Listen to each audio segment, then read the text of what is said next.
Mr. Mayor, should we be building on London's parks in order to meet your housing targets? That's a very vague question. Parks, no, and parks should be for playing on and for people enjoying and so forth. So Trent Country Park is a historic park in the London Borough of Enfield, and TfL have written to the planning inspector. Enfield is currently going through its local plan process and suggested we build 10,000 homes and take up a third of the park to build units on. Do you think this is a wise suggestion from TfL? I can't comment. Besides the fact I don't know about the plan, I can't comment or give a view on any individual plan. British Energy presents Sadiq Khan's Green Betrayal, the mayor who sold London's parks. There are moments in politics that stop you cold, moments where you read the headline, blink twice and think, surely not. Surely in a city as proud, as vocal, as fiercely opinionated as London, nobody would dare. And yet, here we are. Because Sadiq Khan, the man who positioned himself as London's eco-warrior-in-chief, the self-proclaimed greenest mayor in history, is now proposing to build on London's parks. Yes, the parks. The ones he called the lungs of London. Those parks.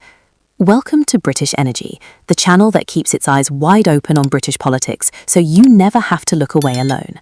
If you are new here, do yourself a favour and subscribe right now. Hit that button. Because week after week, we bring you the stories that matter, told the way they deserve to be told, sharp, straight, and unsparing. This one especially deserves your full attention, so stay with us because it only gets more extraordinary from here. Let us go back, not even 2 years, to the ULEZ expansion. Sadiq Khan rolled out the ultra-low emission zone across Greater London in August 2023, and the fury that followed was nothing short of seismic. Ordinary Londoners, van drivers, carers, tradespeople, families in the outer boroughs who simply could not afford newer vehicles, found themselves slapped with daily charges just for going about their lives. The mayor stood firm. He lectured, he moralised, he told us it was necessary, that the environment demanded sacrifice, that this was about London's future. The green agenda, he insisted, was non-negotiable. Now cast your mind to the present. That very same mayor has announced plans to build on London's green spaces. Not derelict land, not abandoned industrial sites, green spaces, parks, the places where Londoners breathe, walk their dogs, let their children run, and, particularly for those in densely populated areas with no gardens, access the outdoors at all. The very lungs of London that Khan spent years telling us he would protect with his life. He even had a slogan for it, not one blade of grass. That was his boast, his line in the sand, his badge of honour as the guardian of London's green belt. It turns out that line had a price tag attached all along. Here is where it gets genuinely peculiar, because this reversal did not begin with a grand announcement or a considered policy paper. It began, bizarrely, at a planning hearing.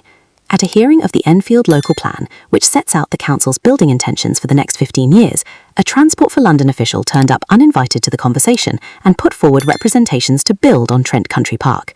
Not just to build on it, but to ensure the proposal was for a minimum of 10,000 units.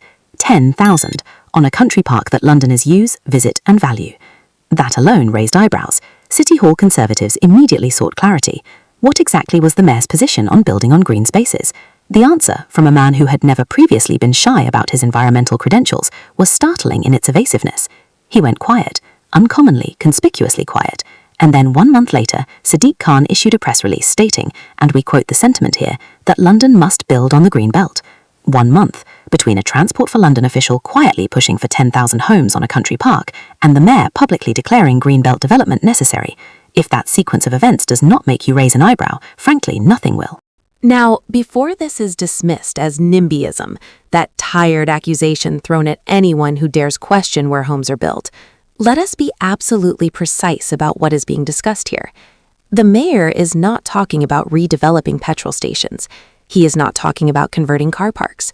He is not talking about unlocking poorly classified scrubland that happens to sit in the greenbelt on a technicality. Those sites can already be developed.